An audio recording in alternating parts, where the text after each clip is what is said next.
Is Terry here? Opening is rolling.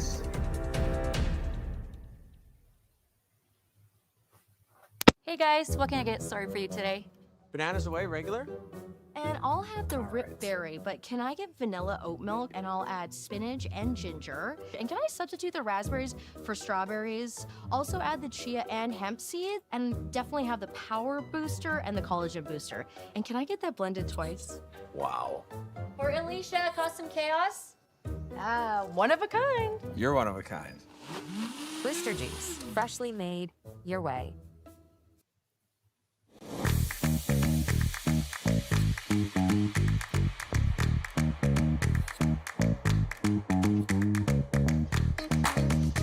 Hello, hello, hello. Hey there, this is Matt. Hi, Matt. How are you? Good, how are you? I'd be better if we put in some healthy individuals to run bases tonight, but apparently not. The rock faces around Lake Tahoe are legendary. What are you going to do? But this fall, new ones will emerge in the Tahoe Basin.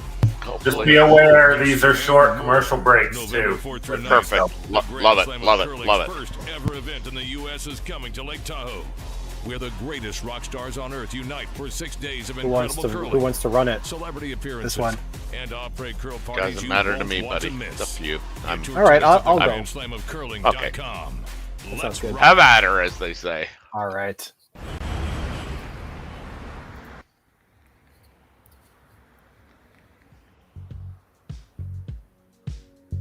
That's life. That's what all the people say.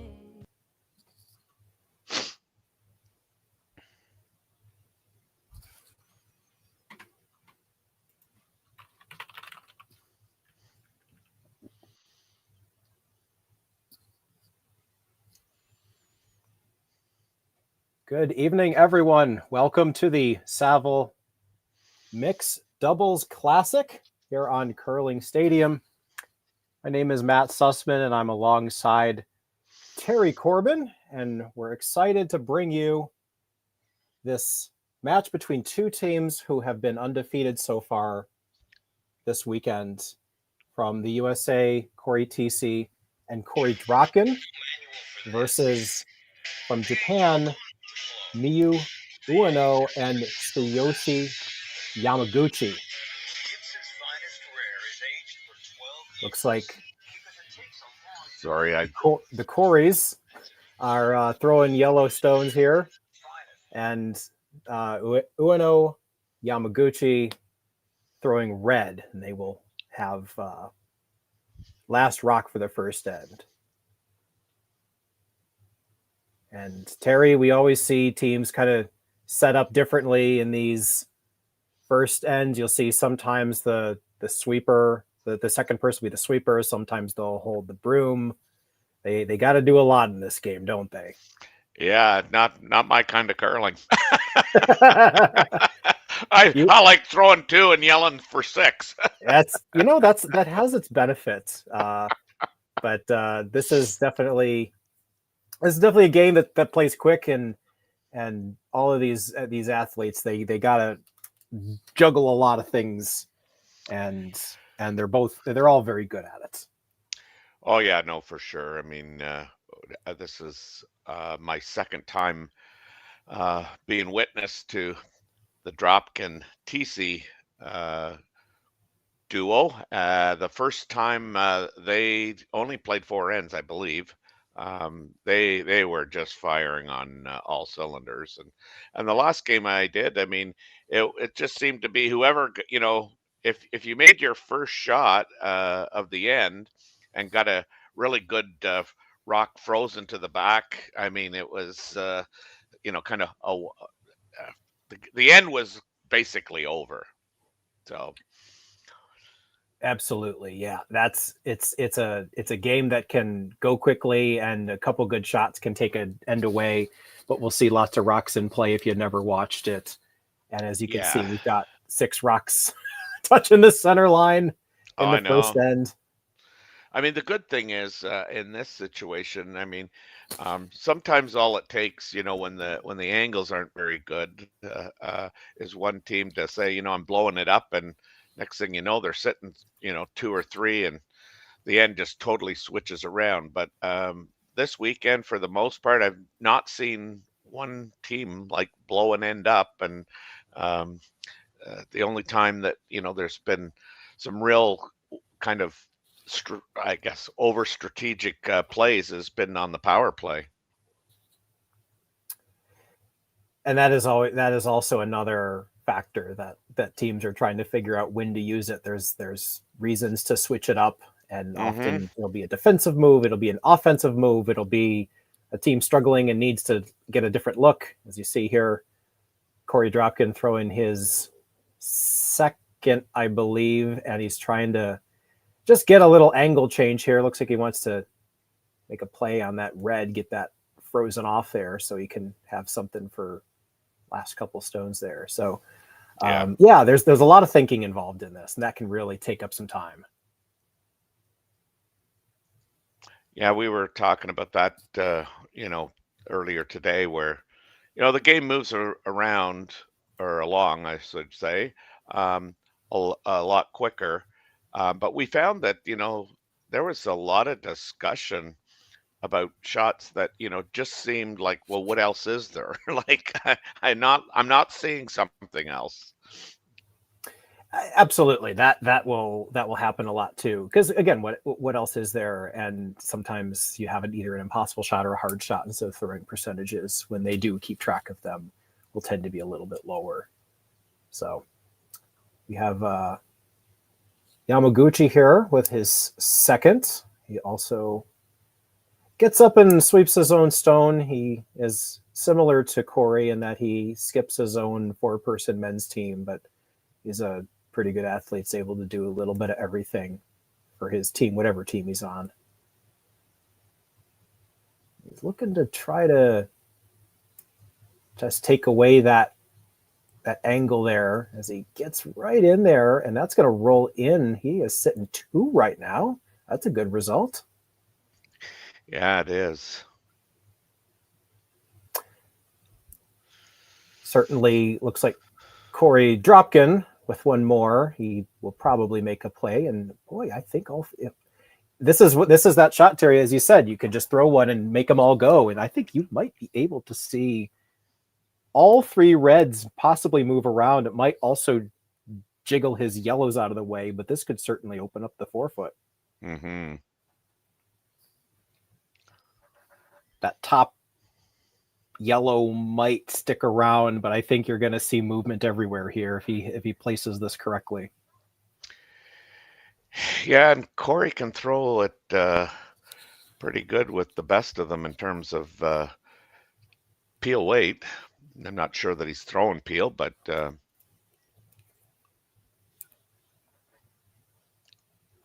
here's Corey's last. He gets to throw 3, then Corey Thiesse will throw their last stone. So this is his third. Well, this is humming. So it is coming with some weight. That is looking to get the high side on that red one. He does have it, and they all move, and they all get touched. And that is going to leave, I think, the TC Dropkin stone up top, sitting closer, possibly. Depends on, I guess, the cameras, but that is a really nice outcome. I think you're right. I think yellow is one. I saw Yamaguchi also kind of point there that was shot, but like you say, the camera angle that we get is sometimes not the best, just based on the angle of the camera, and it may not be like placed directly over the pin. Absolutely. It's just how cameras are. And even if it's not shot, it is in a better position. So all the same, it looks like Yamaguchi will, I believe he's going to just, looks like he might just try to outdraw him here. Yeah, I mean, I think if you could ever get it, again to the the back of the button there, it might be hard to remove. So Tsuyoshi Yamaguchi, sorry, so his Yeah, last no, year? no, yep, this is the last one, yeah.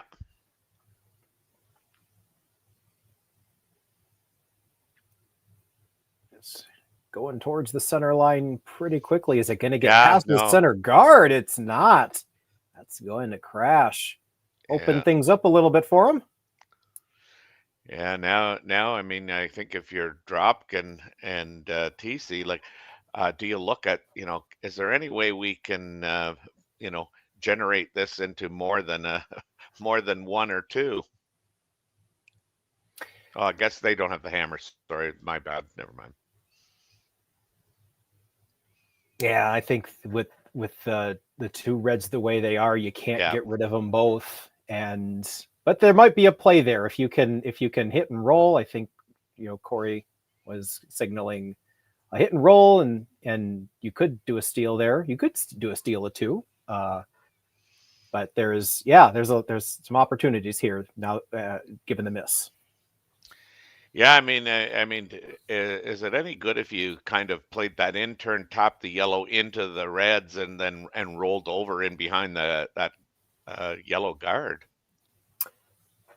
Yeah, if you do that, what's the shot? And I think the Yeah. answer would probably be speed, draw down to the pile and get your one. I think they want to prevent anything more than a one if they don't see a stealable opportunity here. So, Corey Thiesse will Yeah, look they're to. looking at, yeah. Yeah, I think they're going to go at the Reds, Yeah. and it's a smart call. You don't want this to get away from you too much. You don't want to. You could say guard your shot stone, then they pick it out and they score three. So this is certainly a very good call here. Yeah, I mean, some people might say it's conservative, but I think it's what the situation calls for. So Corey Thiesse with her last and the last for the teams in the end, trying to deal with those Reds somehow. This is kind of soft bump weight. Yeah, it's starting to go now. And they are going to hit that. They're going to hit one of them, and they will just push them both back, and that's going to roll frozen. So they are the 1-2 right now. Yeah, and I don't think there's a double for two there for sure. Yeah, I was going to say you could hit it pretty thin, and the red one may go back on that yellow one just off the center line, but that'd be pretty. You could draw it up in your dreams, right? Yeah, well, I do a lot of that, Matt. So why not do it here, right? That's right. Yeah, I've become pretty good at when I shut my eyes. I think, yeah, it looks like you got to make the double for one anyway. So throw it, and if you get lucky, then you get the two, right? I guess, yeah. I mean, because I don't see much else there. I mean, to get one other than take a shot at the double, and I guess the big thing is hitting it right on the nose. You should get one because the yellow should splash out the side. The one that's. Yeah. So this will be Mia Ueno. Needs a nose double. Looks like she's going to throw the out turn. Needs the double for one, possibly two. Here we go.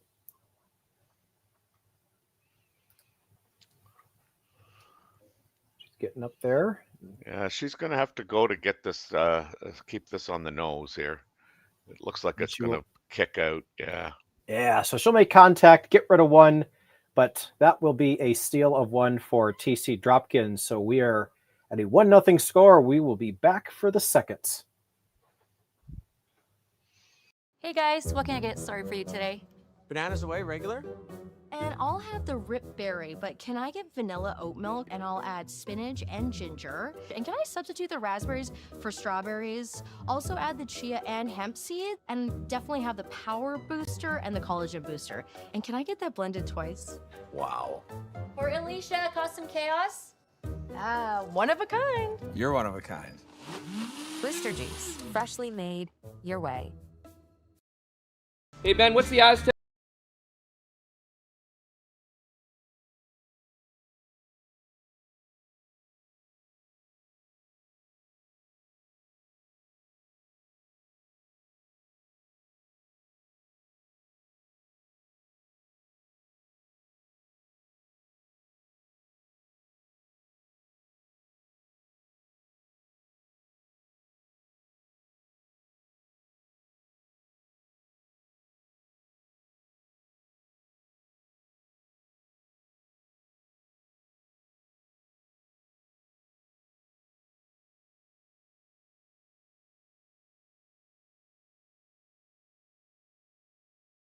Live curling rocks. And this November, the best in the world are coming to Tahoe. Get your seats now at gsoctickets.com. But hurry, early bird pricing ends soon.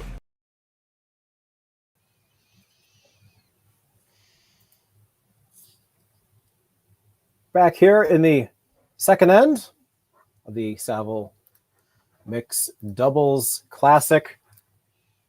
And Terry, we just saw a steal. Corey's, Thiesse, and Dropkin taking one after a really good position there, and Ueno needed to do a double and missed, and now they're back on here trying to score a couple points of their own.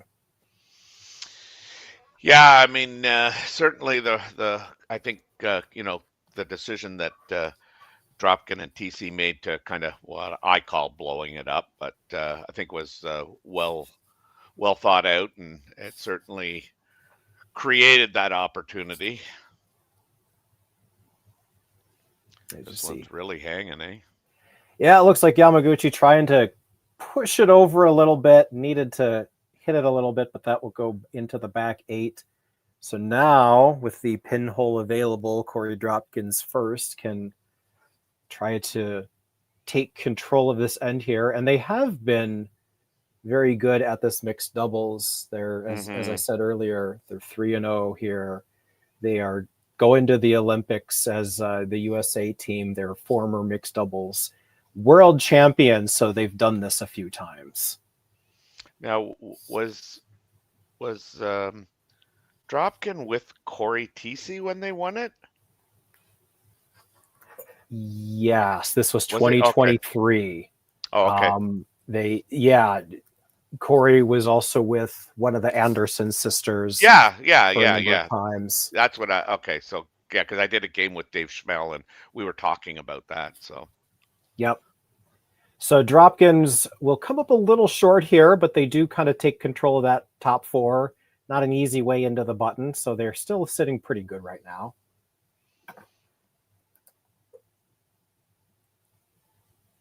Three rocks have been thrown now, so I think they can run that guard in if they so choose. Dropkin was teammates with Sarah Anderson. Sarah, that's it, yes. For a number of years, they did have a couple world mixed doubles appearances. They finished as high as 5th as a tandem, and then they won gold in 23 at the Worlds there. Gotcha. And that was the first year that they were together. Ah, okay. Yeah.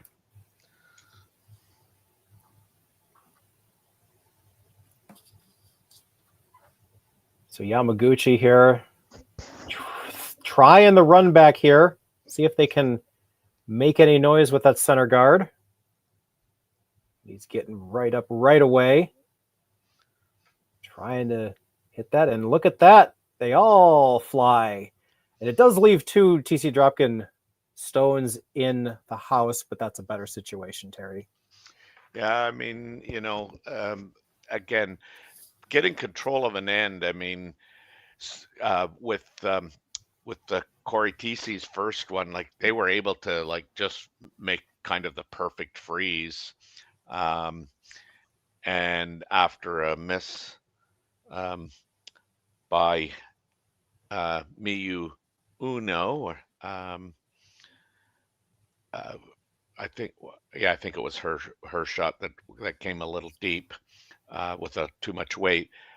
Corey's was able to kind of get, as you talked about, getting control of the top of the 4 foot, and they didn't have anything else but to, I think, run that in, and certainly the situation may not look like it's improved, but to me, it's drastically improved.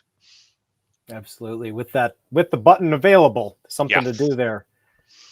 So that is what Cory Dropkin will try to take away here. Hard to know exactly where they're calling for these shots, but I'm sure something in between those other two is what they want. This one looks like it might come down and freeze on their own. Yeah, So, just a tad heavy. Yep. So, as happens in these mixed doubles games, the door just needs to be creased open a little bit, and that's going to give a team a chance to get where they need to go. And it does look like there's just enough room to get to nose and be in the right spot here. Yeah, I think with the curl that they're getting in our game earlier today, I was talking with oh my gosh, Rory McCluster, and Rory kind of figured that they might have just kind of papered the rocks before this event, because he felt that they had a little bit more bite than they have been having at here at this terrific sportsplex here in Edmonton, Alberta. 10-sheeter. That's a lot of rocks.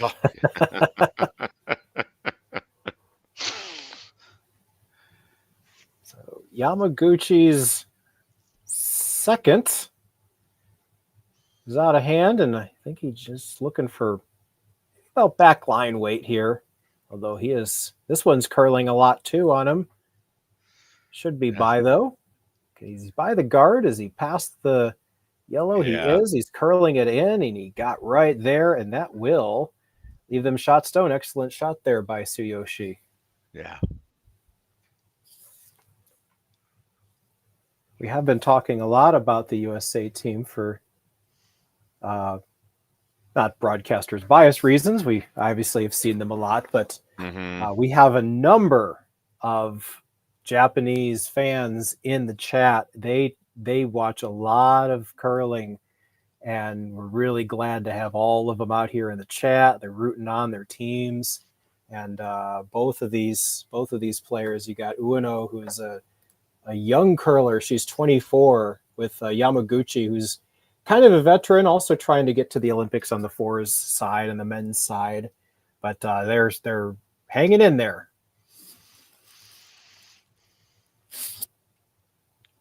Yeah, here's Corey playing that out turn. They're just trying to tap that stone that's in the 8 foot, I think, or corner freeze it. Not sure which. They're going to have to go to get this by. And I think he is They're going to get it by. They're going to get it by. What a shot this is. Oh, nice. Yeah, good result there. I believe Yamaguchi Ueno is still shot, but they're popped out there, and they're very vulnerable. So that was all Dropkin, not just on the release, but also on the sweep. Thiesse on the line call. Tap that, take a look at that. He was on it pretty close to right away, and I don't think he let go. That was a max effort sweep. That's right. Yeah. Get by. You could say maybe it wasn't even enough weight. They're going to get it by. They're going to get it by. What a shot this is. Overcurled. I think they didn't expect to get almost to nose, but they are good 2-3 for sure, and they're on the center line buried.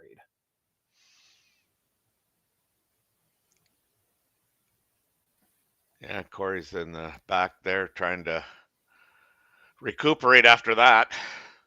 Yeah. That's a lot of I can understand why you wouldn't want to do this. That's I don't blame you one bit. We play a version of this, only it's Scotch doubles, so there's not the preset rocks. But Anyway, we can only sweep from the hog line in, and even that I don't even go out. I mean, Yeah. the individual I play with, if you want that thing swept, you better get up and sweep it. Yeah, from the hog line in, that's not a lot of. No. Most of the sweeping happens between the hogs. If you can't do that, then Yeah. I get it. So Yamaguchi again. We've seen he can do the upweight. Can he do another one straight back? And yes, he will. 1, 2, 3 yellow rocks move around. And look at that. His shot stone. It's not shot stone. It's second now. But that is covered up.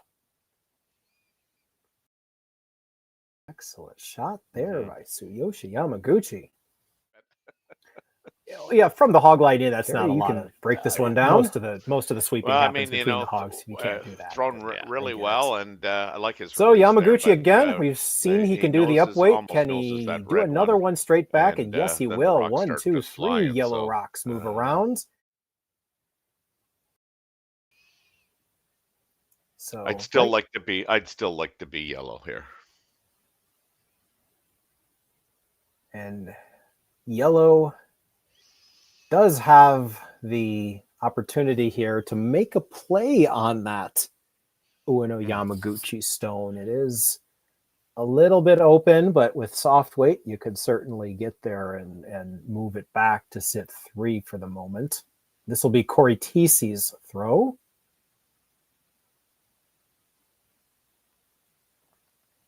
Not on a first name basis with either of these.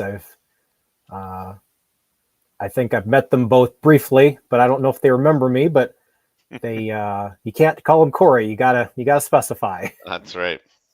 Well, we were in our broadcast earlier with this pair. We were calling them the Coreys. They are the Koreys, yes.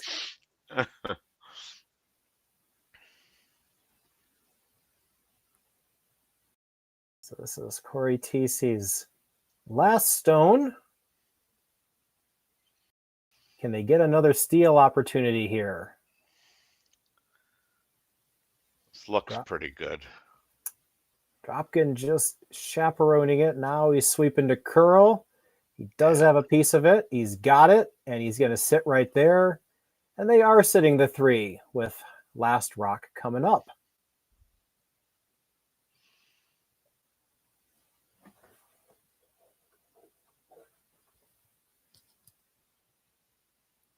Looks like there's one shot, and it's to hit the one on the button.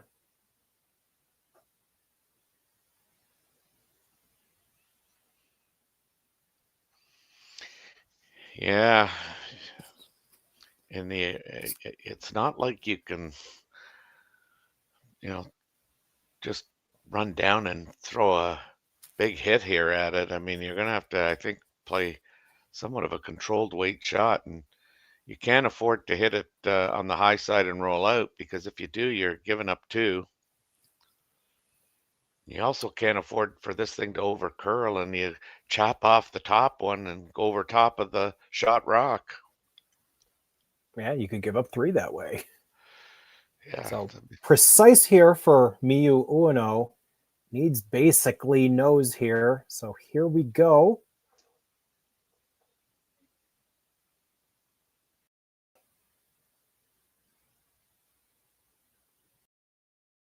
Not yet much now. We're on it for line, trying to keep it straight. Looks good. Yeah. And not a problem at all. So tough, but made. So Ueno Yamaguchi is going to tie it up. We are tied at 1. We'll come back for the 3rd. Developed over a decade in collaboration with the finest ice makers this side of the Atlantic, the Pebblehead PB5 is nothing short of a triumph of sophistication and craftsmanship. Weighing less than half its lumbering copper predecessors, yet boasting 10-fold their durability, the PB5 delivers perfect, consistent ice, time after time.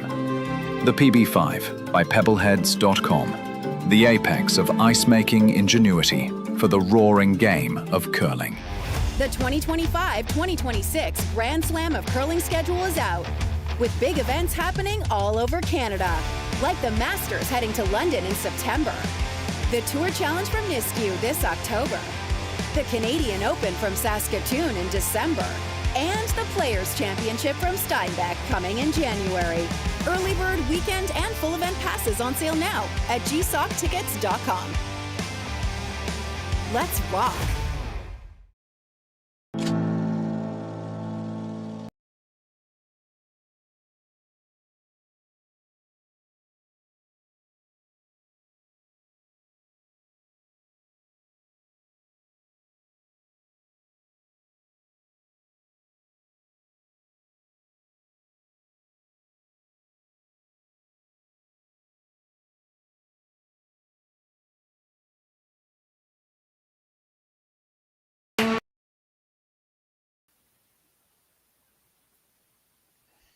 Third end here, and team Ueno Yamaguchi ties it up with a tricky little hit that could have gone bad 2 different ways, but she made it true and came back through a perfect draw down to the position stone, and Cory Thiesse is going to try to match it, see if she can hit the pinhole.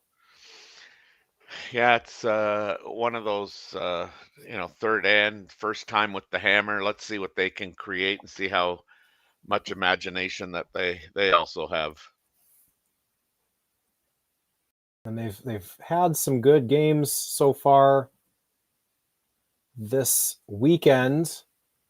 The scores they've won their games 9-1, 9-3, and then 7-6. So they have played a close one, but they are able to pull away when they need to, and I don't think they're going to be able to do that in this game based on the first 2 ends.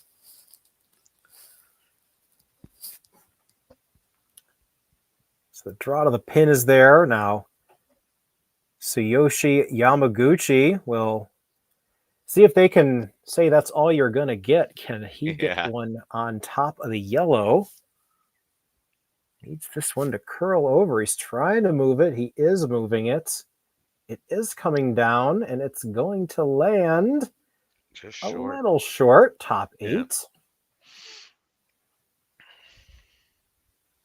So there is space on the intern side. And again, that's that. Just keep the door open a little bit for them, and they're going to just bust it wide open here. Try to take control of this third.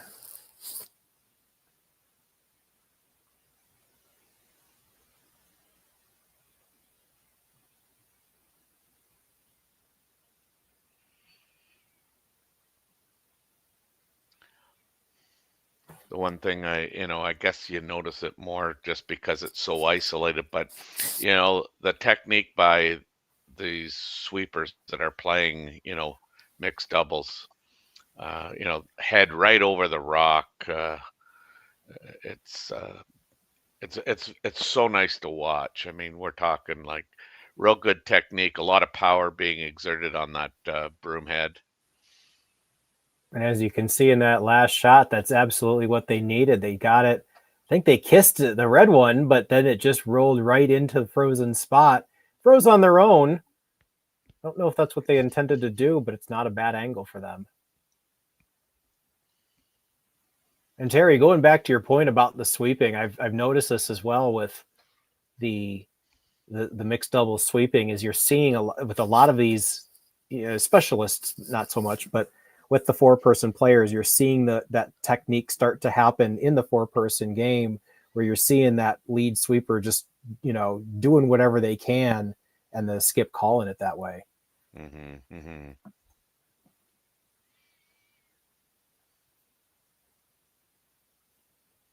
So with that frozen throw made here, Yamaguchi, can he just hold him to 1 or 2? Looks like Ueno is signaling top 12 as a target. It's going to go, I think, a little past that. They are going to get down and freeze to that stone. So we have another pile on the center line.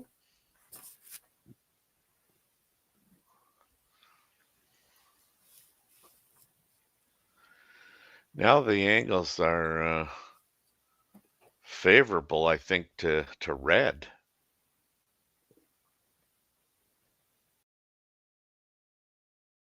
Yeah, if you hit the top red one, well, we could speculate all day, Terry, on what's going to happen. Usually what ends up happening is they show us what happens. And I think that's what Corey's debating here, Cory Dropkin. Can he or should he try to spill as many reds as possible here? Mm-hmm. If you can get any transfer of energy all the way through that chain to that back red, that will open up a chance to score 2 for them.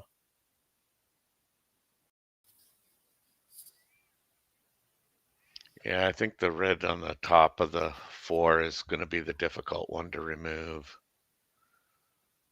So here's Cory Dropkin's throw. Starting to curl on him. Yeah. He does make contact. They all move around. And a lot more space there in the 4-foot. Yeah. I mean, I don't think that red one was ever going very far.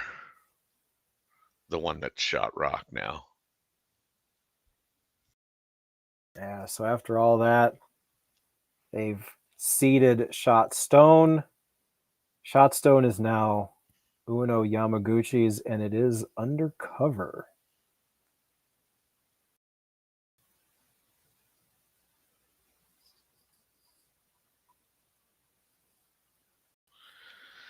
Looks like they've selected to hit second shot. Looking for a nose hit by the looks of it. So this shot would basically mean we're not in a great position to steal. We'll take the force and feel pretty happy with that. I think a nose is good here. So we'll see if he can do that.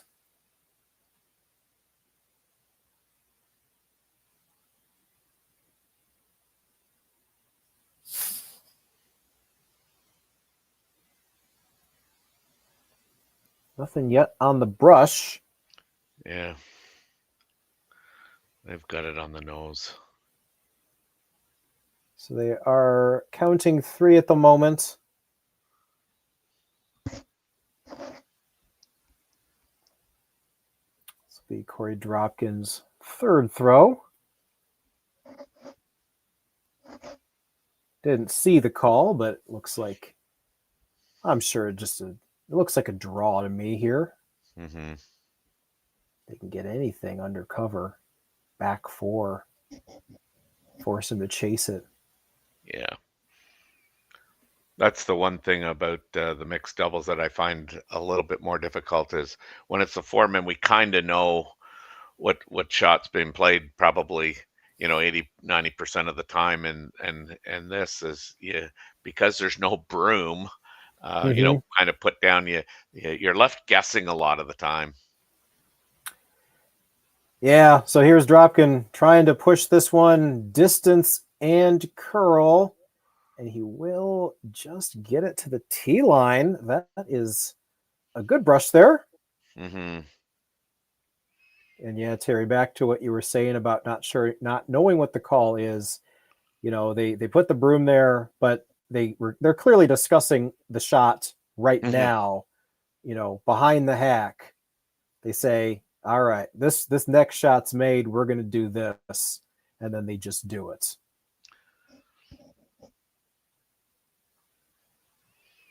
Poor Corey's going to get a big-time workout tonight.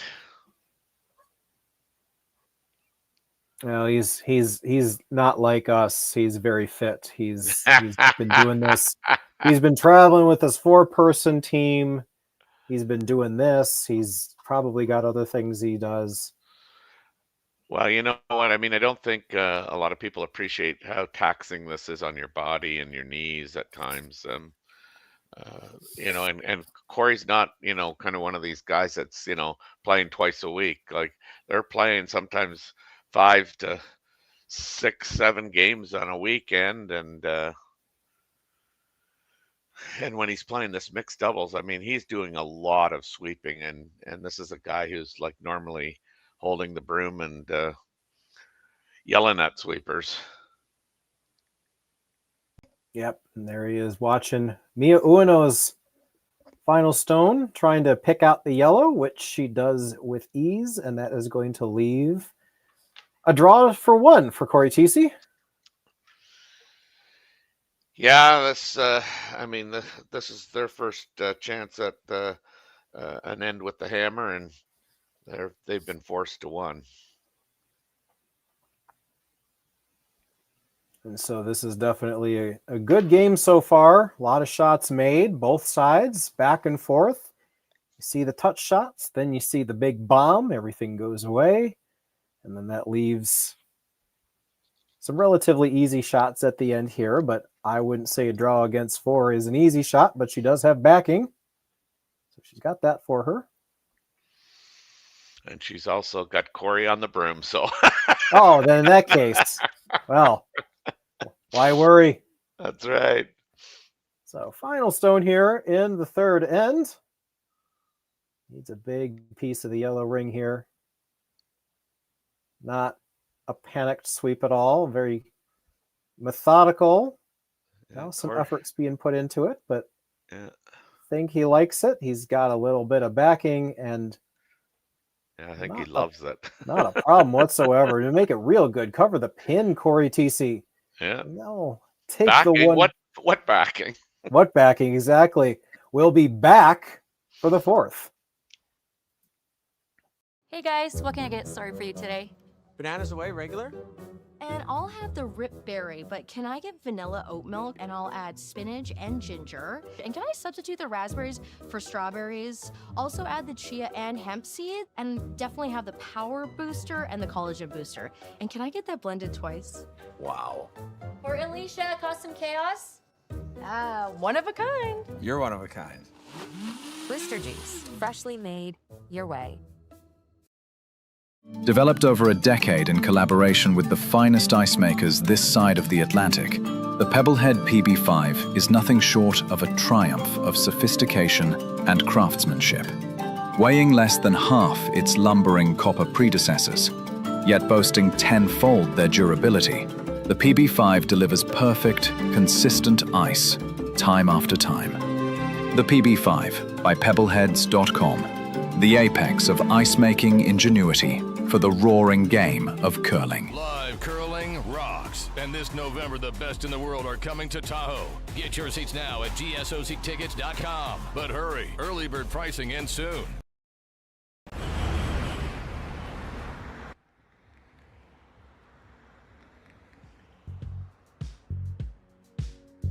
That's life. That's what all the people say.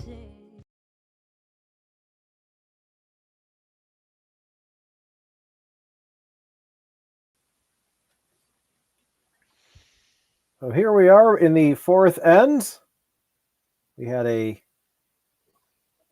another one of those ends where they lined them all up on the center line, one big blast, scattered them, and it let the hammer team, in this case it was TC Dropkin, just have it a draw for 1.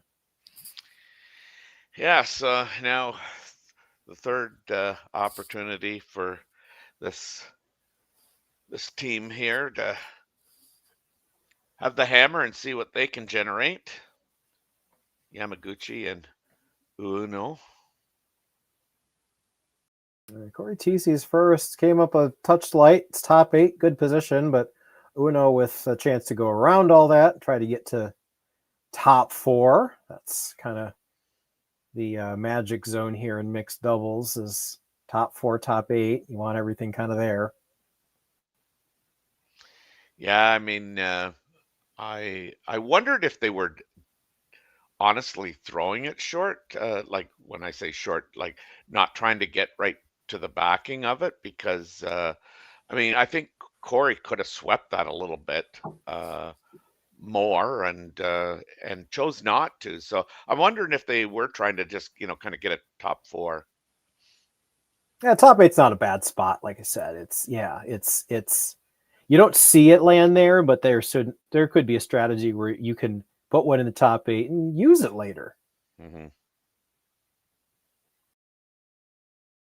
So Ueno's went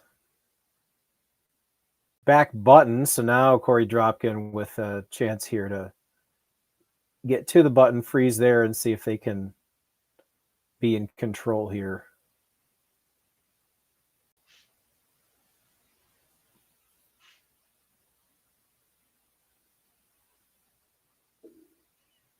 So with it being close like this, you got Ueno Yamaguchi. The logic of hammers in the even ends kind of holds some weight, but there's between the power play and the high scoring, it's less impactful than it is in the fours, right? Yeah.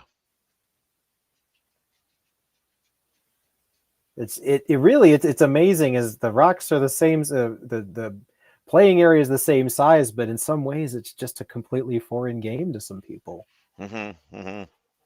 Like, you want to hit a stone, but you're not supposed to hit a stone. You want to, play defense. Well, you got to throw a draw. you got to throw a freeze to out count some stones. It's very counterintuitive sometimes.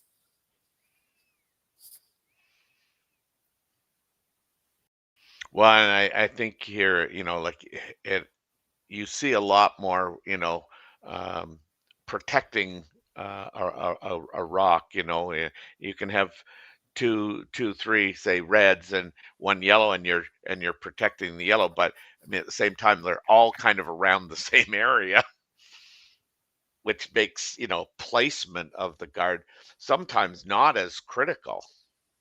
Like it can be off by, like you might want it just biting the center line, but given the way the rocks are all on the center line, you can be just off center and it's good enough. And we witnessed that earlier this morning. Yep, it's just that little different. It's the angles, as you see an angle there from Yamaguchi, corner frozen on that yellow, and it's in a really good position there to make a play on it later. So Corey and Korey, I think are going to see the writing on the wall here. There's not a lot they can do with that yellow, except, I thought they were going to play the run back, which might have been an option, but I think they're going to play the yellow tap and get it that way. Yeah, it's going to have to, I mean, you would think it almost has to over curl, but they're on a slight angle. So I think the worry here would be tapping the red, or the yellow into the red. And I don't think you really want to do that, but. Well, we'll see what happens here. Yeah, you definitely take away the not a split. I mean, the hit on this is good. Well, there you go. Just like that. Like, yeah, just to avoid the red. Really nice shot there. That double tap from Corey Dropkin. And now they are on the button. They're no longer corner frozen. And now, interesting angle there, Terry. If you hit that red high side, what happens? I think it's going to touch that red, that yellow it's next to. I don't know if you can make a lot of that's what I mean. Yeah, I think that's why that's so good. I think it'll touch the yellow. Although touching the yellow, I mean, if it's it'll create a spinning rotation on the rock. So I mean, it might be enough to unfreeze, if that's a word. I'll call it. Yeah. Okay. I think it's melt, but I'll take it. Yeah. I know exactly what you mean, though. And it looks like he's going to play some kind of softer bump weight to possibly just tap it himself. So we'll see what happens here.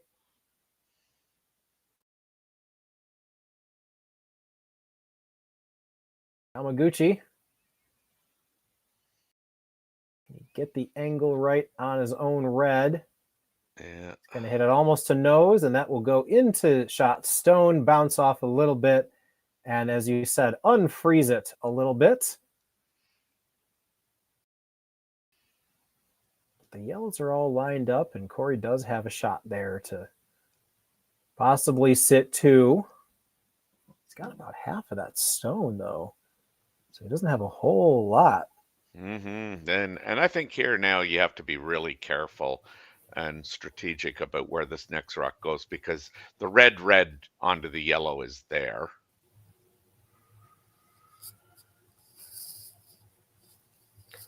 Right, and they're worried about that. But again, it seems like Ueno Yamaguchi's playing their reds, Dropkin Thiesse's playing their yellows. Yeah. They each have their own side.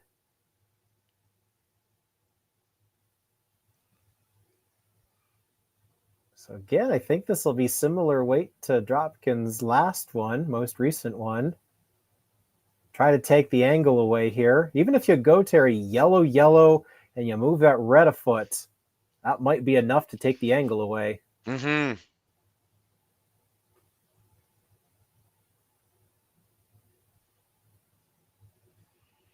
Another real delicate little shot here. Mixed doubles is full of those. So Dropkin's sweeping his own stone here. Seemed to be close. Now he's sweeping to curl. Mm-hmm. He's by the guard. He's on the yellow. 1, 2, bump. And he is going to, and they're all lined up right now. Wow. That might actually be real good. Yeah, I think it is.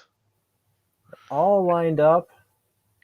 Don't think you can get to shot stone. The reds, the angle on the reds is basically gone.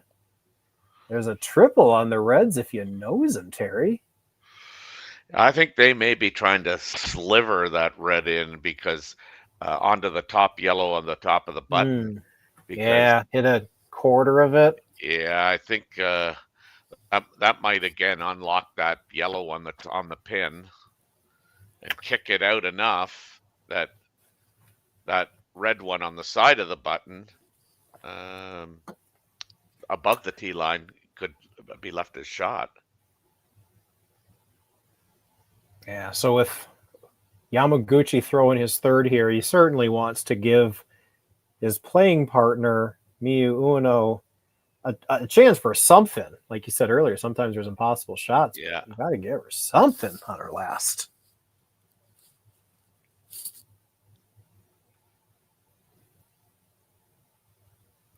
So I think, like saying, like you said, we talked about the slice in. I think they're going to try to play. I think they were signaling red into the red. Maybe if you hit the crotch there between those two and you sit right there, it's a more usable stone. You can use it on your last. Sometimes we just got to go by their broom signals here. Yeah. So this will be a fair amount of weight. He's trying to hit right there on that spot. Yeah, I almost think you just gotta chisel that thing in. Well, he's doing this, and let's see what happens. Yeah, that's what they did. And they will hit between the two spots there. They're going to leave their run-in stone second shot. It's not bad, Terry, because you can't do a lot with it. There's no angle on the yellows you might be able to. You hit a third of the yellow, you could touch it. But you also got to be careful here because there's a couple reds in the back. You make this poorly. Mm-hmm. Do you ever just have a chance for a bundle? Yeah, do you ever discard the red shot second stone? Yeah, if you guard what you know is going to come next, that's a possibility. I think if you do, I think the most you give up is one. So they're going to call a timeout. I believe that's going to bring Kathy O for a consult.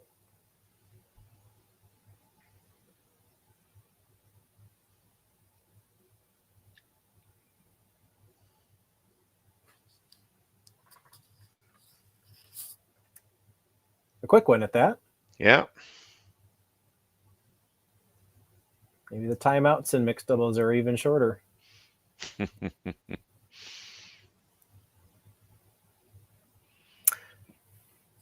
Well, we can only wonder what the call is at this point. Yeah.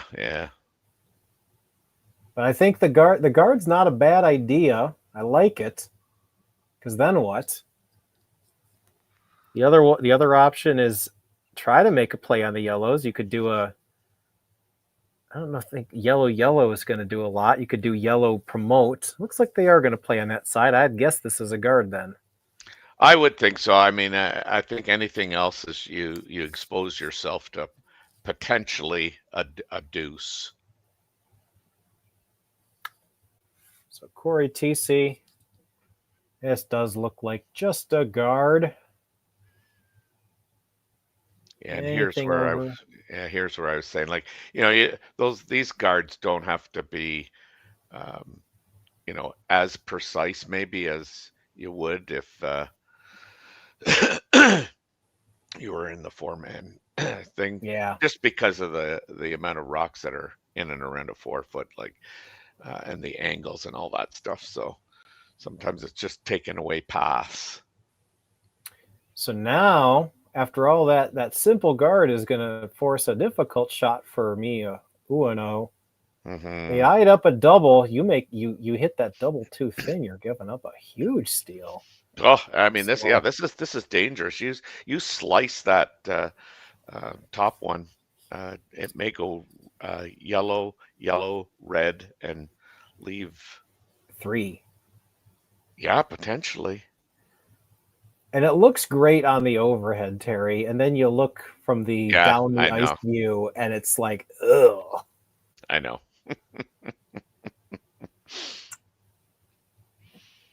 But it does look like that's what they're gonna do. Wow. This is there's a lot of risk to this. If you're gonna miss this, Terry, over curl it. Yes, I would think so. And it's for 1. Yeah, I guess that's why the high risk is there, is because you're giving up 1 right now, but you could get 1, yes, but I think there's a higher probability that you give up 2 or possibly 3. So here is Ueno's last. Trying to hold it. They are close, and they are just going to over curl. But they missed it the right way, as you said. Correct. You had good shots. Yep. Yeah. So they're only going to give up a steal of 1, and we are halfway done with this game. We'll be back for the 5th. For over 20 years, the Sandra Schmirler Foundation has granted more than $9 million to hospitals across Canada for life-saving equipment for premature and critically ill babies. In the past 4 years alone, $4 million has been granted thanks to the curling community's incredible generosity. The need continues year-round, and with your help, we can ensure every baby has the chance to grow up and become a champion, just like Sandra.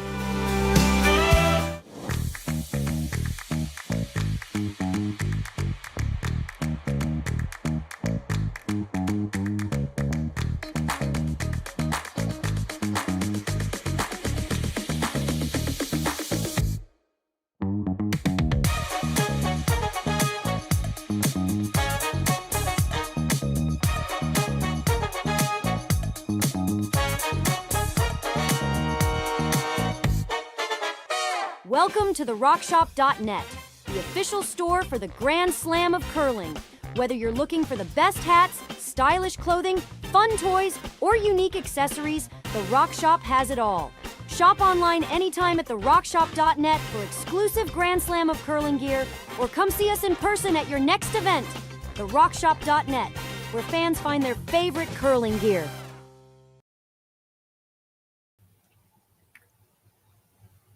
We're back here in the 5th end, the Saville Mixed Doubles Classic. It is a 3-1 score, just like Game 7 of the World Series is also a 3-1 score. Blue Jays beating the Dodgers. So there's a lot of sports, Terry, here involving American teams and Japanese athletes taking place in Canada with a score of 3-1 in the fifth. That was well segued. Oh, How to tie it all together, Matt? I'm gonna pat myself on the back for that one. I'm just happy. So we're halfway done. That was we were talking at the break, Terry, earlier with Miyu Ueno throwing a double for one, which could have gone really, really badly. She just barely missed, but you barely missed the other way, and you're down a whole lot more. Yeah, I mean, as you quite accurately pointed out, if you're going to miss it, it was better to miss it by over curling a bit than under curling. Yes. And it looked awfully close. Like it really did look like it was very, very close. Whisker close. Well, sometimes you got to take that risk. This game is not without its risks, and they almost had it, but they will now be just in a 2-point hole, which is not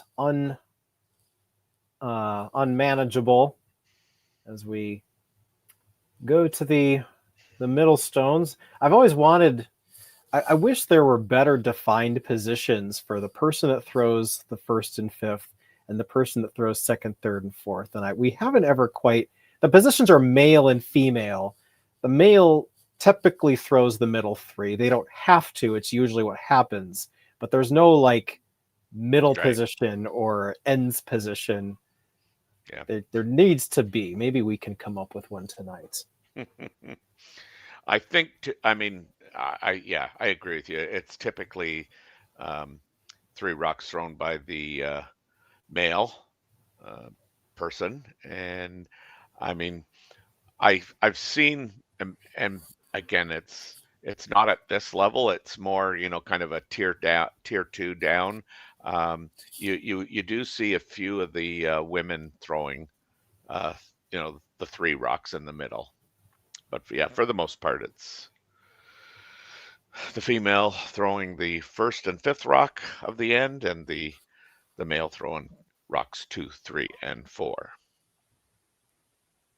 And the other interesting thing, and I've heard this rule thrown out as a possibility, is because in the current state of things, you can elect to change the throwing order from end to end. Yes, for sure. And at the rec league, at least in our doubles league, we have some teams that just like to do that every single end, because then they each get to throw just as many rocks. Yeah. There has been, and I think I'm going to give Dean Gemmell, CEO of USA Curling, the credit on this one. I think he's talked about he would love to see a rule change where you had to change every end, and that would certainly change the complexion of mixed doubles curling. Or as you're talking that, I'm thinking, like, what would the rule be? Like, one end per game, you would have to do that, or like, would that be 2, and you try and pick and choose where that's going to happen? I mean, that could be interesting.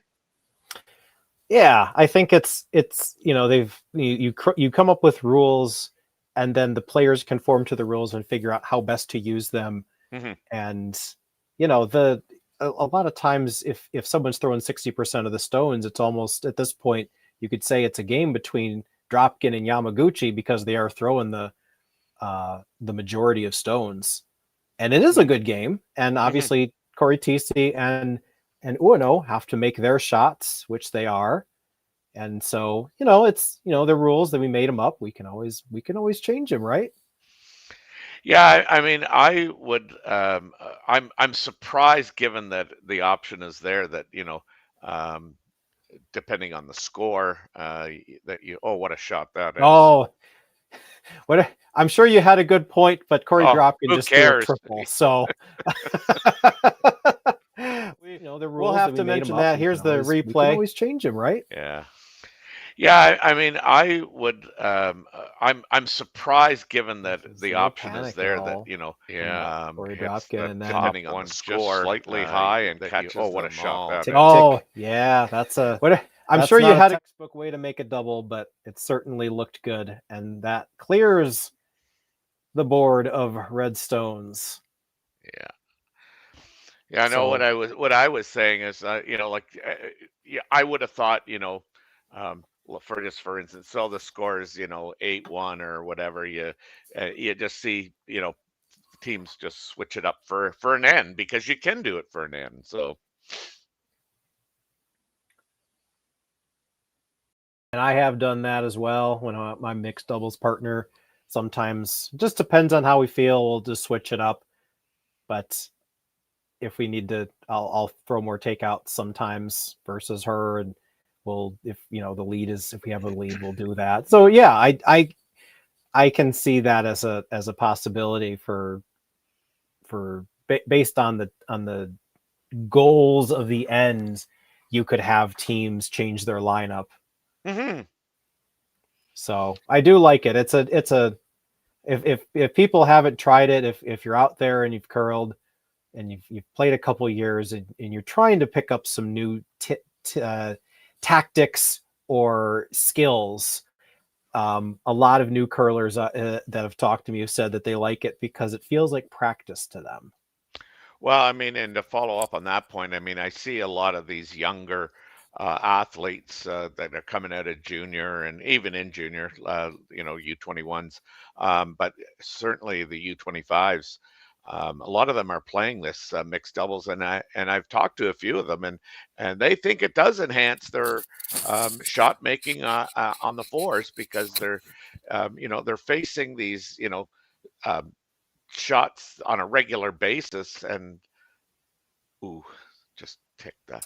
But anyway, just to finish that, yeah, they're facing these shots a lot more often and required to make shots that probably they aren't going to make routinely if they're playing the fours. So some of them have said that they really like the idea of, as you use the word, practicing, but playing in a competition, but using it as more of a practice. Yeah. So we have a miss there. That's a full-fledged miss. We haven't seen many of those. Yeah, definitely uncharacteristic of Corey. He doesn't seem happy back there, but this is now a chance for Yamaguchi to draw around that guard, maybe show a little piece, possibly sit two. They do have hammers, so this is an opportunity for two now. Yeah, for sure.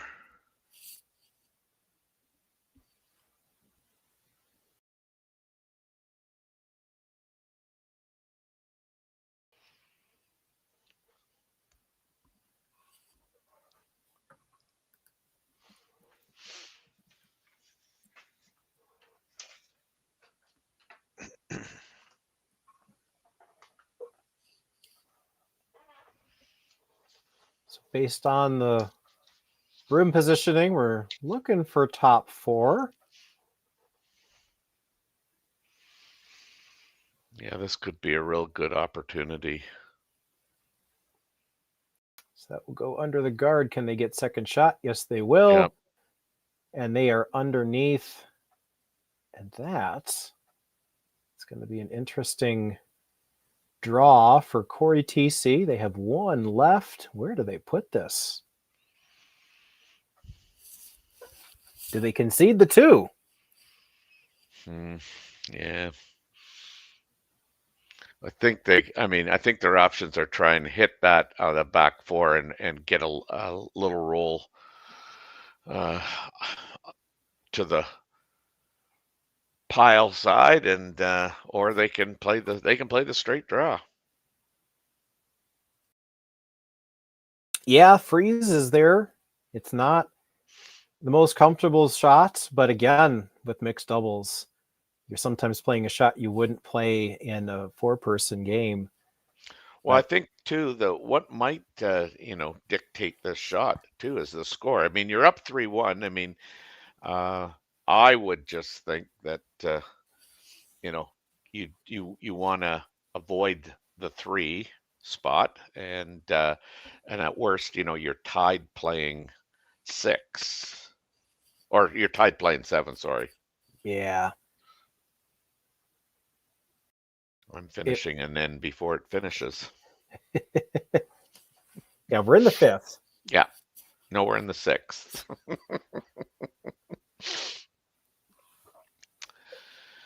Ah, dear.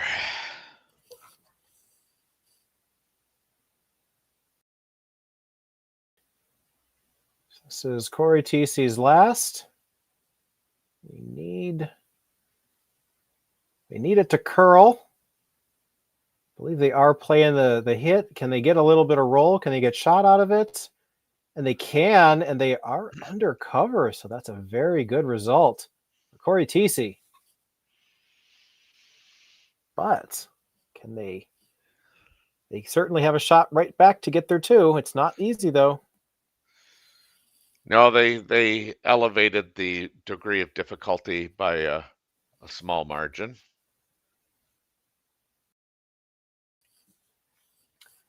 They just need to move that yellow back a couple feet. And it is there for 2.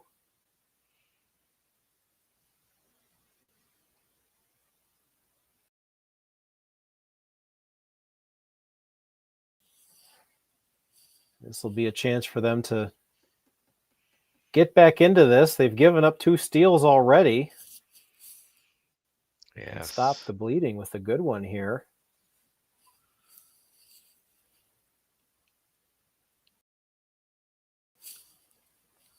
So last rock, Miyu Ueno.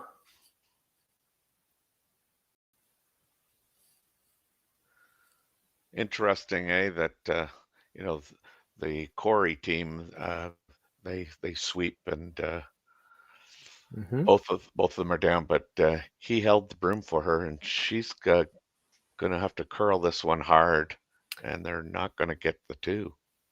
So yep, that is an over sweep or an overthrow, and that will be a 3-2 score. TC Dropkin will take that hammer into the next end. We'll be right back. Hey guys, what can I get started for you today? Bananas away, regular?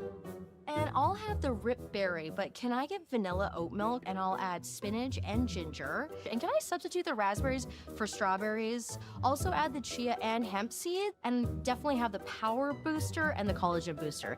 And can I get that blended twice? Wow. For Alicia, Custom Chaos? One of a kind. You're one of a kind. Booster juice, freshly made, your way. Hey, Ben, what's the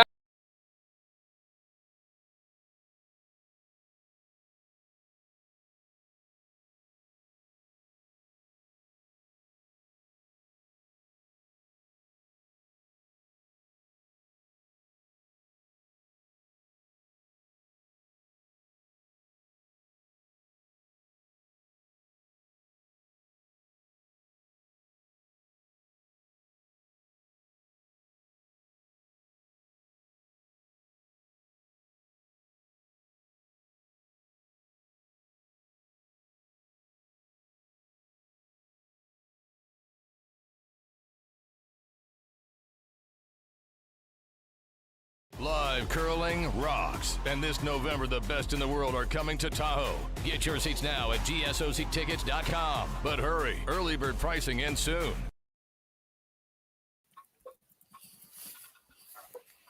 We're back here in the 6th end, and we saw Team Ueno Yamaguchi had a chance for 2. They threw it, I think, a little bit offline or a little bit heavy. Either way, it resulted in only the single point. And now TC Dropkin has both the lead and the hammer. Those are 2 good things to have at once.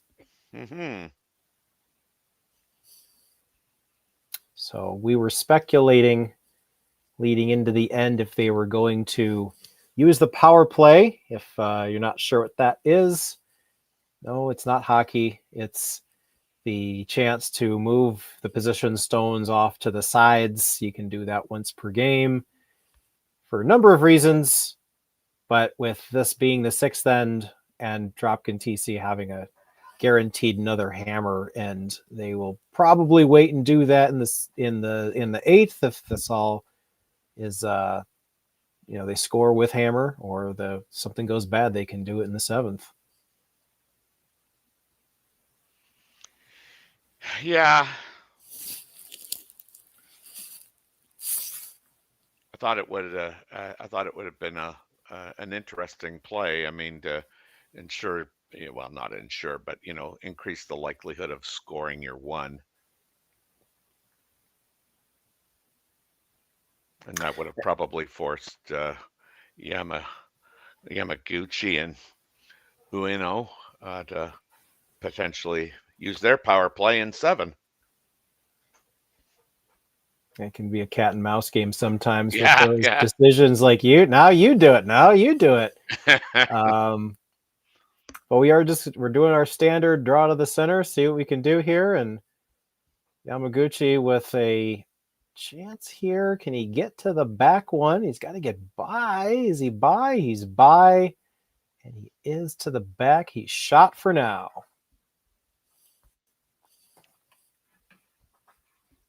Yeah, now you run the pile in.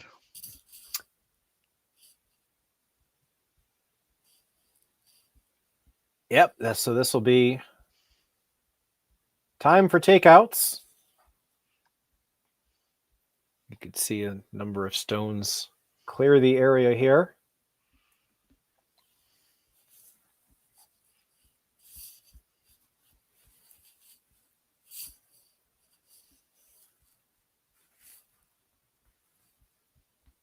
I think just a double on the reds is all he really needs.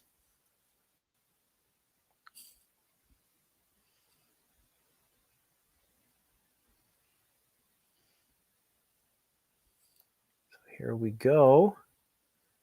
And yeah, doubles made. Leaves a guard up top, but a good result all the same.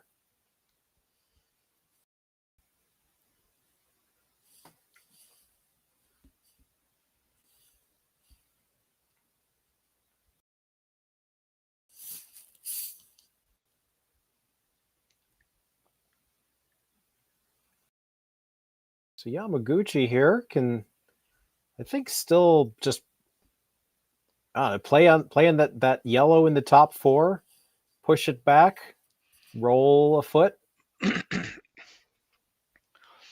Yeah, I mean, I'm not sure you want to. I think you might want to play it short of their own red one. I mean, I like the freeze because I think they got to generate, kind of that 2 possibility, and I think if you try and move it back, I mean, you could open this up for Dropkin and Thiesse to kind of get out of the end.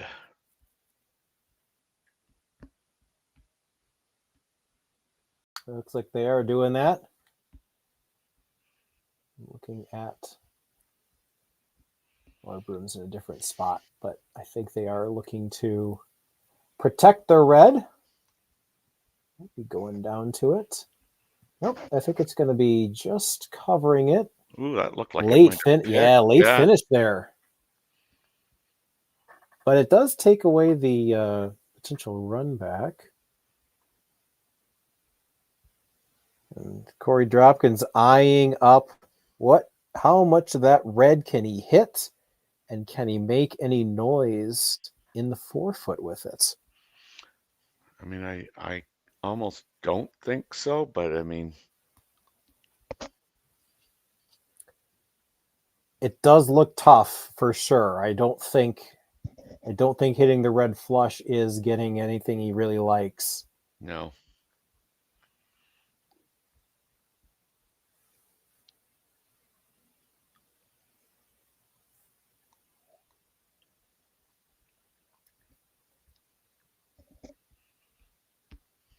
So I think he's going to play some smoke at this, try to open it up. Mm-hmm.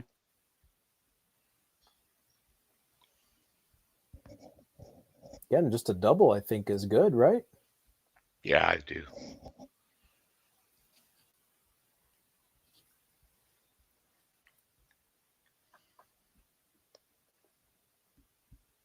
So we made one. Can we make another? I'd have to go hard on that. Mix Didn't the really double? change. Yeah, it didn't really Yeah. change I've much. seen this before. Yeah, yeah. That was a rinse and repeat. Yeah. I don't think that was a replay, but it sure looked like it. So after the double made with the shooter stuck at the top of the guard zone, Yamaguchi will freeze to that yellow, take that angle away, take the run back possibility away.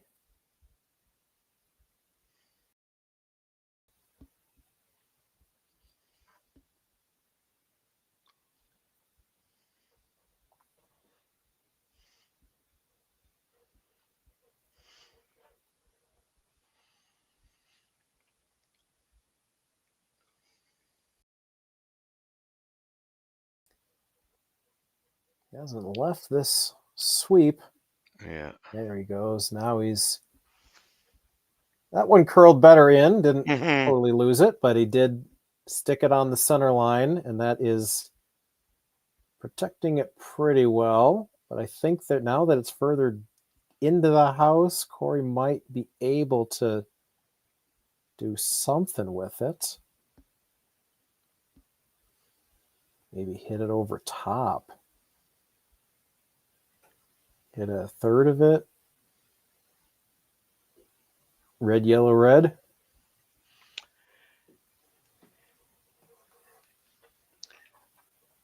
Just trying to see, kind of get a sense of like if you get half the red, you get the red, but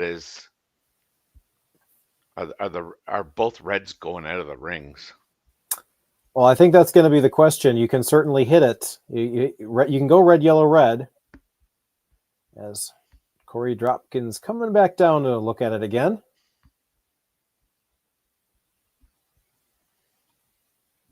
Sometimes you get in the hack. For just one more thought in your head. You just want to make sure.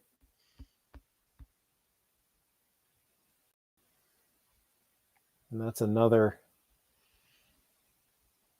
thing that happens when you're in the hack. If you just, it's going to be killing you if you forget about something and you do it and you're like, oh, I should have said something.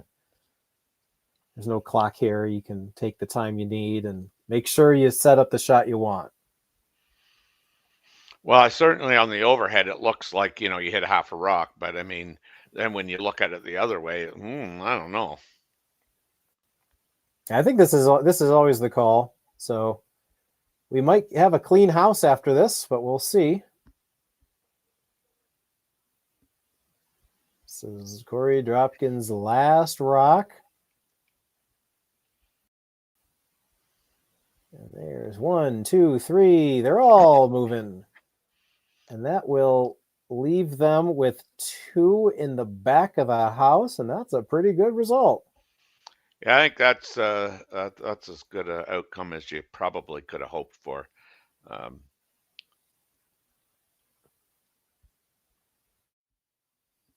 Yeah, let's look at that one again. This was always kind of lined up, right, Terry? Yeah, and this was humming, and I mean he hit less than 1, 2, 3. They're all way moving. less than a half. So and that will he probably hit a half of what he could see. And now I think that's going to leave Ueno. I think she's got to try to play the slash double now to avoid giving up the 2.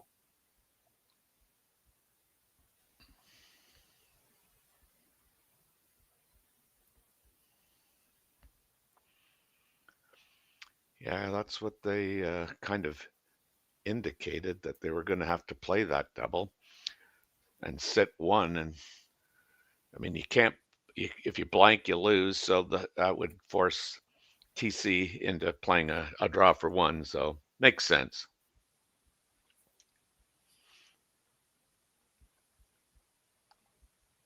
So last stone here for Miyu Ueno. She's on it. Does she have it? She's got the double made. And as you mentioned, Terry, in mixed doubles curling, you cannot blank the end and hold the hammer. So this will be a draw for 1 to the 12 foot.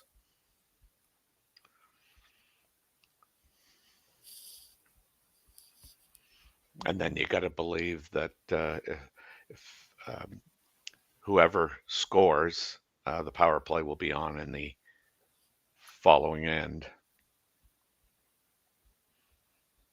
Yeah, we will probably see power plays from here on out. You can't use a power play in an extra end. And they each have one, so we'll worry about that in a second as we watch Corey Thiesse's final stone.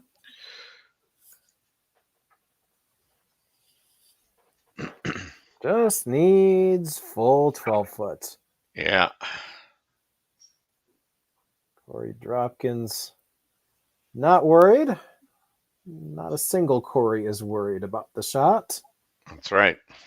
They're all happy, and they are going to take the point, and they will take a 4-2 advantage, and we will come back for the 7th.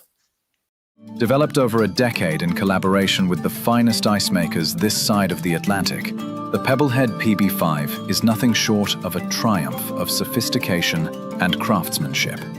Weighing less than half its lumbering copper predecessors, yet boasting tenfold their durability, the PB5 delivers perfect, consistent ice, time after time. The PB5 by Pebbleheads.com, the apex of ice-making ingenuity for the roaring game of curling. The 2025-2026 Grand Slam of Curling schedule is out, with big events happening all over Canada, like the Masters heading to London in September, the Tour Challenge from Nisku this October, the Canadian Open from Saskatoon in December, and the Players' Championship from Steinbach coming in January. Early bird weekend and full event passes on sale now at gsocktickets.com. Let's rock!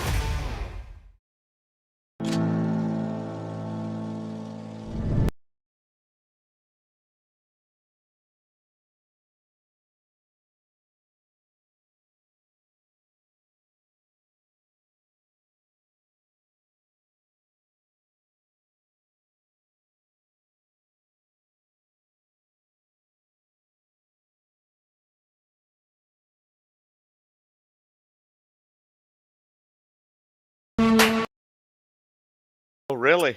Oh. We're back here, 7th end, and what do you know? We've got a power play. We've been talking about it. The people demanded it, and here we are. Now, the power play, Terry, starts out on the sides. You see a rock there on the center, and that's because that rock was pushed in by Corey Thiesse, and that's typically the move you do. You can move them. You can move your own stones, and usually what they do is they try to push that into the house. They think they probably just didn't hit enough of it, and that's why you see that there. Yeah, that would be my guess. I don't think they've changed the rules in the last couple hours. No. Yeah, you see, that's typically the move. You try and chisel your own into the rings.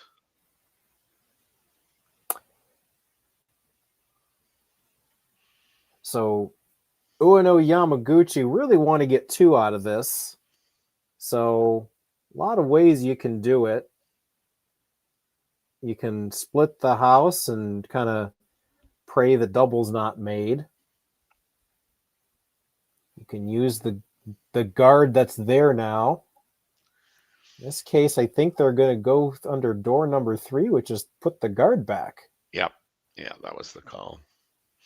I'm surprised you didn't tell us that we have a 4-2 score both here on the ice and in the field. Well, I was waiting for you, Terry, to say that. I was going to give you the honor of that one. It seems, Terry, that this game and the World Series is inextricably linked in some spiritual form, that this game seems to be following that game. So if you're a Blue Jays fan, you may also want to be a TC Dropkin fan, is all I'm saying. Well, all I'm saying is that I'm willing to let the American duo here win as long as the Canadian team wins the baseball. Sorry, man. Well,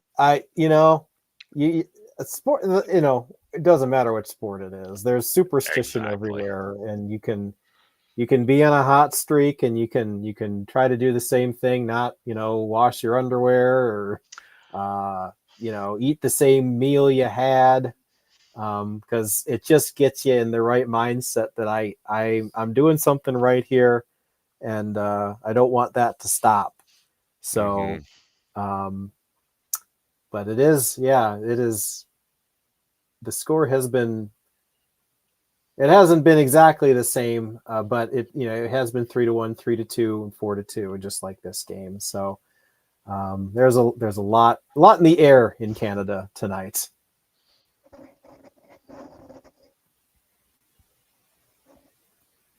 So with Ueno and Yamaguchi with power play, they are trying to set something up. They've got second, third shot right now, and that's just gonna give Corey Dropkin some target practice. They're going to hit the open stone that was placed there and try to get this back to a force.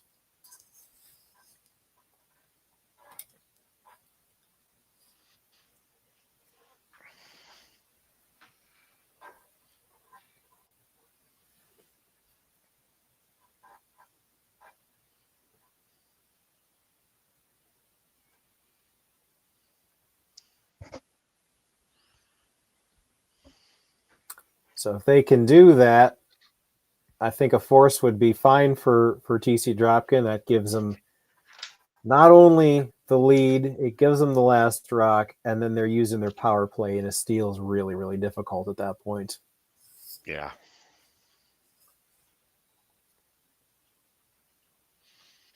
So that one is pretty good. Interesting. Where is it going to roll? Well, that's just going to roll back 4. No big deal. It's a good spot. Can be used a little bit, maybe freeze too, but not a lot of good ways here for Ueno Yamaguchi to generate points at this point.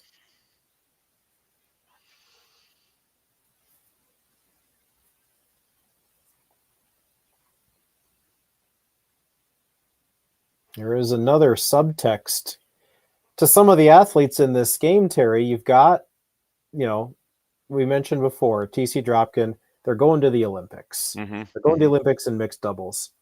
As for men's and women's, Dropkin has his own team in the men. The trials are coming up. He's one of the contenders. Corey TC plays on Tabitha Peterson's team. They're the prohibitive favorite, if you will. Yes, I would say so. Yeah. It would be them or Team Strauss. And then you've got Yamaguchi, who is Team Japan, and they're not in yet, but neither is the USA field. So whoever becomes Team USA will have to go to, I believe it's Kelowna, Canada, and qualify in the Olympic qualification event. So all three of these athletes have a road to the fours as well. Yeah. Well, and I know certainly. I say I know. I shouldn't say I know, but I think. Go ahead, take it. Yeah, I know. I think Gallant and Peterson. We've determined that they're going to be the representatives, husband and wife duo that have been crafting their skill in this mixed doubles. I think we've declared them, and I do believe at one point we didn't allow them to do the mixed doubles and the men's, and the women's, and I believe this year that rule has been taken out, and Brent Gallant and is with Team Jacobs, and certainly they would be considered a favorite heading into the Olympic trials, which is going to happen later this month. Yeah, that and you are correct. They didn't want someone to do both. Now, I guess they've seen there might be something to being able to do both. You play mixed doubles and then you play men's and women's. So I think it was the last cycle you had Oscar Eriksson win bronze in mixed doubles and gold in men's. So there could be something to playing the mixed doubles. And like we talked earlier, it's kind of like practice, but it does sort of warm you up. You play it, it's the same rocks, it's the same ice, you're getting used to it. And these are high level athletes. So someone like Gallant can certainly he's not going to tire, I think is what is maybe the concern. He can do both. He can compete in both, and they can contend in both. Mm-hmm. Well, and I think too, part of it was like just scheduling. Like, so how do you ensure that you don't have any kind of overlays and running from like a 2 o'clock game that takes you to 5 and then have to go right back at 7 type of deal. Yeah, absolutely. So, but we've seen success. Matt Hamilton was another one. Yeah, that did the mixed doubles. They didn't do so well in that, but I do remember they did a little bit better in the men's as they went on that run. So we could see another athlete do the double duty to gold here.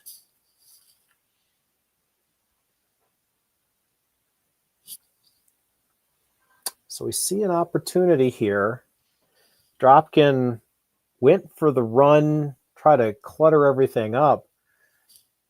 But now, with 2 stones left for Ueno Yamaguchi, trying to find a way here to generate 2. They might have a chance here. They got to deal with that shot stone right now. Yeah.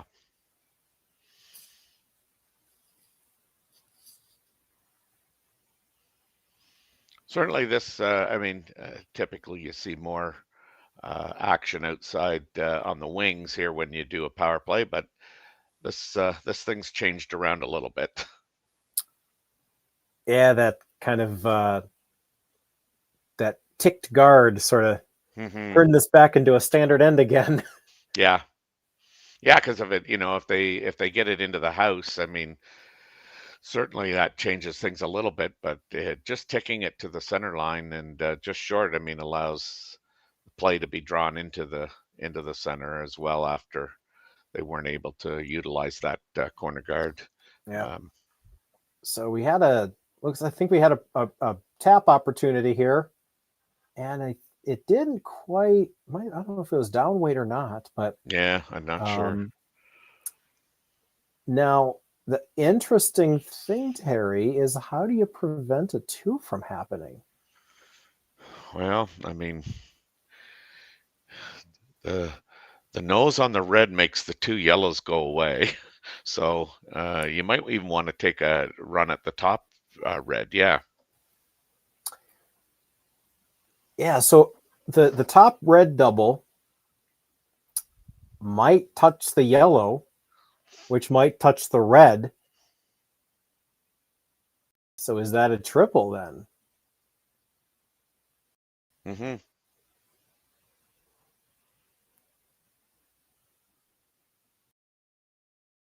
Although it's just a touch, I wouldn't say it's a straight collision. Yeah, but it might be enough.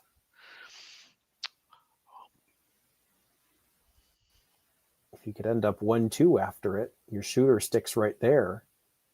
If all the reds go at least into the 12-foot, that might be enough. It's again one of those things where it's, you're trying to visualize it, and there's a lot of angles at stake here.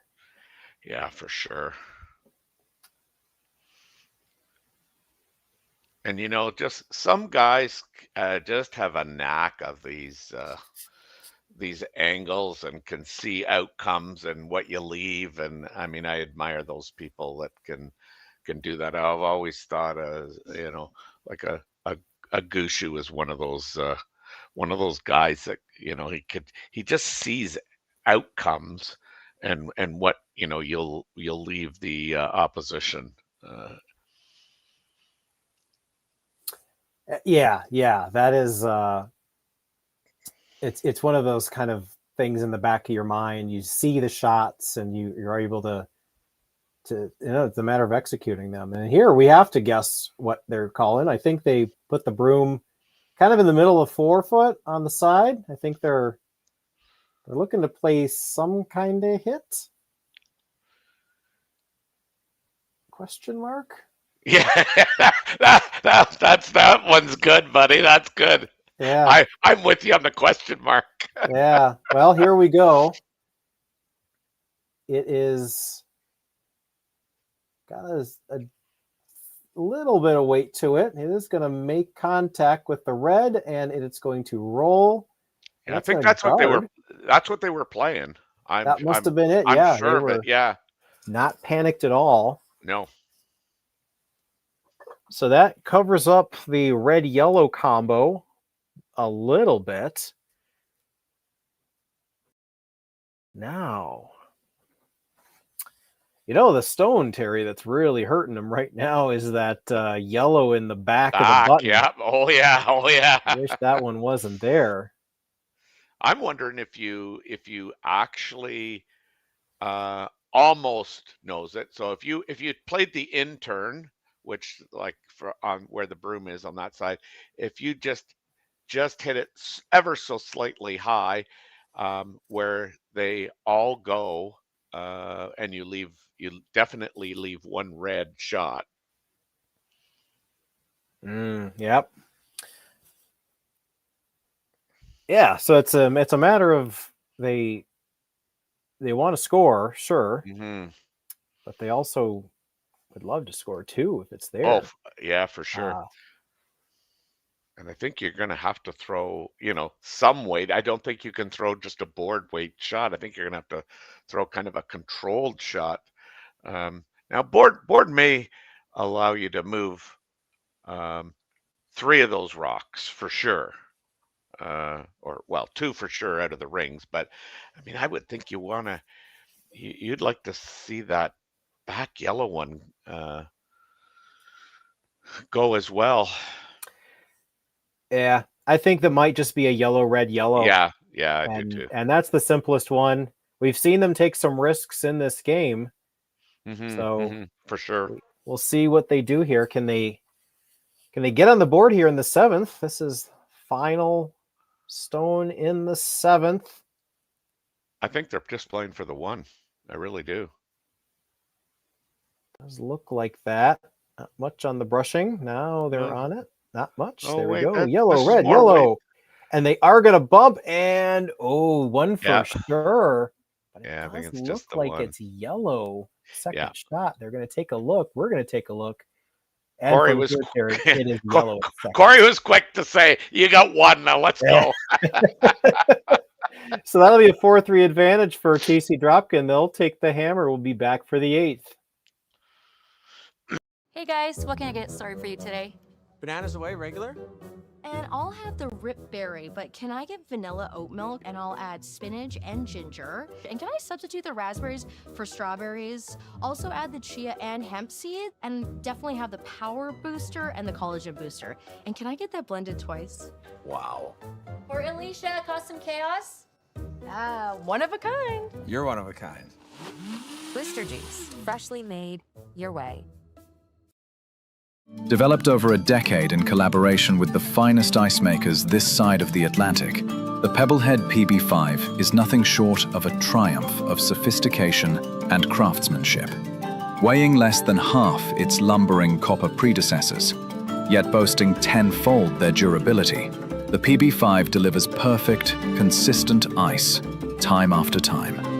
The PB5 by Pebbleheads.com, the apex of ice-making ingenuity for the roaring game of curling. Live curling rocks. And this November, the best in the world are coming to Tahoe. Get your seats now at GSOCtickets.com. But hurry, early bird pricing ends soon.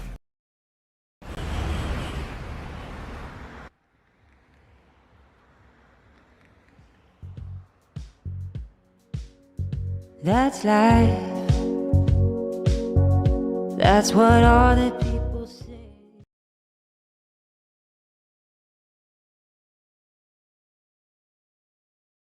AM Mountain Time, so 8th end here as TC Dropkin was able to hold Ueno Yamaguchi to just a single point. Just a bunch of ones up on the board, as you can see behind him. Nothing but singles. And the power play is active, and that should keep it pretty simple. All TC Dropkin need to do is avoid a steal. They don't even have to score. I don't see that happening, but someone's probably going to score this end. But they've done so well so far to manage this game ever since the first end. Yeah, go figure. Hey, a bunch of singles and a doubles competition. That's right. There's your headline. Nothing but singles. Singles at doubles. But we have seen. Oh, go ahead. We have seen a lot of really good shots here. It has been close with TC Dropkin taking a couple steals here and there, as we see another stone pushed in. That one stays there. But the level of play has been really, really high for both of these teams. Mm-hmm. And that's a very intentional play right there, and well executed. As we mentioned, you can't take them out yet, although on TC Dropkin's next shot, he will be able to do that.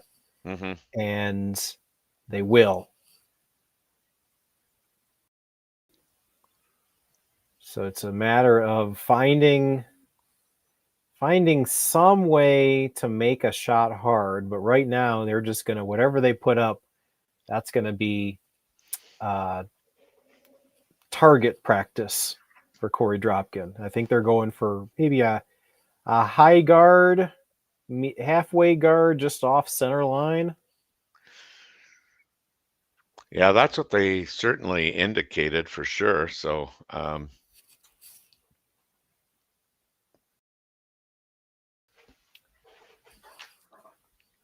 so just to take a look here, this is the last round robin game for all of these teams. Both teams are at 3-0. They are sorted into pools, but they're not playing people in their own pool. They're playing teams from outside their pool. So a 4-0 will get you into the quarterfinals for sure. 3-1 probably does. We'll have to see what happens, but that will be tomorrow morning at 9 a.m. local, with this being mountain time. So those of you on the Eastern, 11 a.m. I'm not going to do all the time zones here. Good. You all know the math. 9 a.m. mountain time, quarterfinals here on Curling Stadium. And here in the East, we're going to set our clocks back tonight. And that's just going to throw it. It's going to be even harder, but it's still 9 local time. We'll figure it out, though. Most of the clocks are automatic anyways, Terry. Yes, they are. My microwave's not, but... Neither is mine. I ain't that rich. Yeah, neither is mine. God, remember so many of the clocks you had to like go all the way around. Now you can just set them like up and down. I know, yeah. At least they did that for us plebes.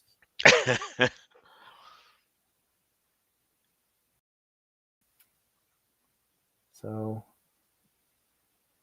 back to the game here. Just they're trying to find a spot that will force a miss.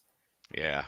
You know, they're putting it in a spot where, you know, you make a nose double and it's going to roll into the house, which is what they want. They want to force a miss, but you could just make a single peel and be just as happy here.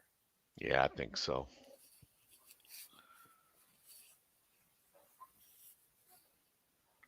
I think they're just going to do the single peel. Yeah, it's too risky to take on the double. You could leave your shooter on the other side as a guard. You could just jam it. Everything just hit and go across the ice.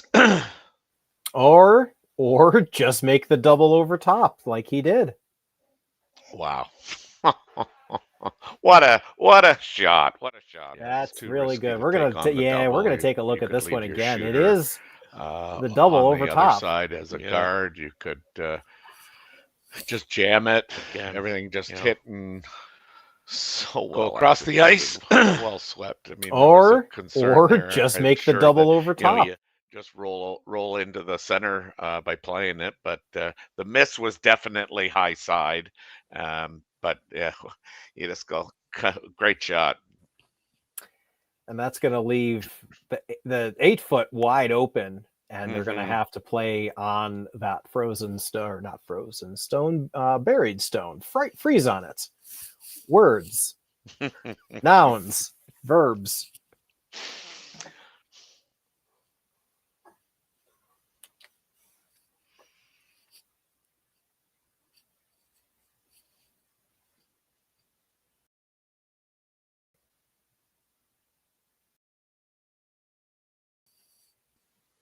I think this is Yamaguchi's last one of the end. They haven't got much going on for them in an effort to steal one, that's for sure. Well, they are going to bump this one a little bit. Got the angle on it. So they are shot for the moment, and it is undercover. You can play on it, though. You can do the exact same thing Corey Dropkin can.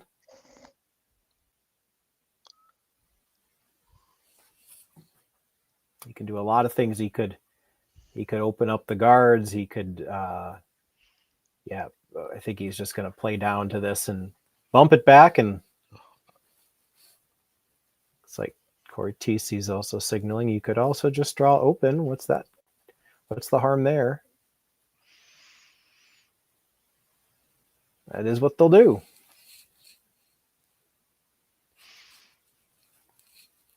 I mean, I guess I don't know why you would. I mean, you're going to have the full 4 wide open. If you just even try and go around it and bump that a bit, but I suppose you don't want to tick the guard and be a center guard. So I guess, I mean. And it's another one of those differences, Terry. If this was like a 4-person game, I could see this shot being the call because you're the skip throwing the last 2, but this is 2 different Corey's throwing this. So this is Corey's last, and then Corey Thiesse's last. Yeah, that's right. 2 different people throwing it. Yeah, you sometimes because I even said earlier today, I said, I guess you're going to be forced into making a draw. It's maybe you should just practice the line, because you can't practice the weight, because the last person throwing's got 1 shot at it.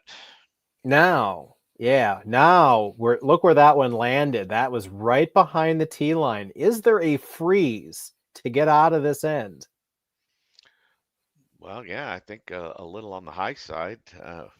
They're going to be playing the they're going to play the intern. Okay, so on the low side, like 7/8 low on the low side there, might turn into a catch. Or yeah, that was probably not the spot that he was going for.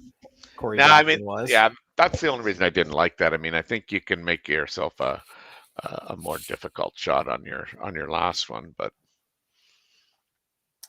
So this is a possible out. Miyu Ueno, if she's got the touch, she needs this to be shot stone when it's all said and done. I just know the way it curls. You could have probably chased that the red rock.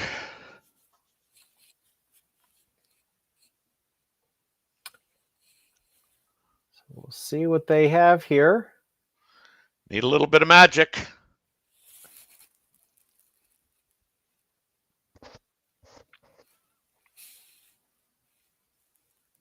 Yamaguchi hasn't left this one.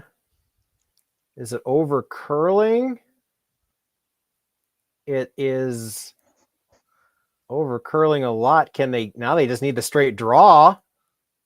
But nope, they are going to signal that yellow's closer. So that's going to be a 5-3 final. Terry, we had some good shots here, didn't we? So had some great curling shots. I mean, again, I said this in the first game I did of the Dropkin Thiesse game earlier in the spiel. I mean, Corey was just lights out. Like, I mean, lights out, making doubles, making triples, and again, a repeat performance there. I mean, just some really critical shots made to perfection. So, Absolutely. So they're gonna do some LSD shots here, but we are going to go, and we thank you. Thanks to Kaylee in the production booth. Thanks to Terry Corbin. I've been Matt Sussman. Please come back and watch the quarterfinals of the Saville Mixed Doubles Classic, 9 a.m. Mountain Time here on Curling Stadium. Thanks for watching. Live curling rocks. And this November, the best in the world are coming to Tahoe. Get your seats now at gsoctickets.com. But hurry, early bird pricing ends soon. Hey guys, what can I get started for you today? Bananas away, regular? And I'll have the rip berry, but can I get vanilla oat milk and I'll add spinach and ginger? And can I substitute the raspberries for strawberries? Also add the chia and hemp seed, and definitely have the power booster and the collagen booster. And can I get that blended twice? Wow. For Alicia, Custom Chaos. One of a kind. You're one of a kind. Booster juice, freshly made your way.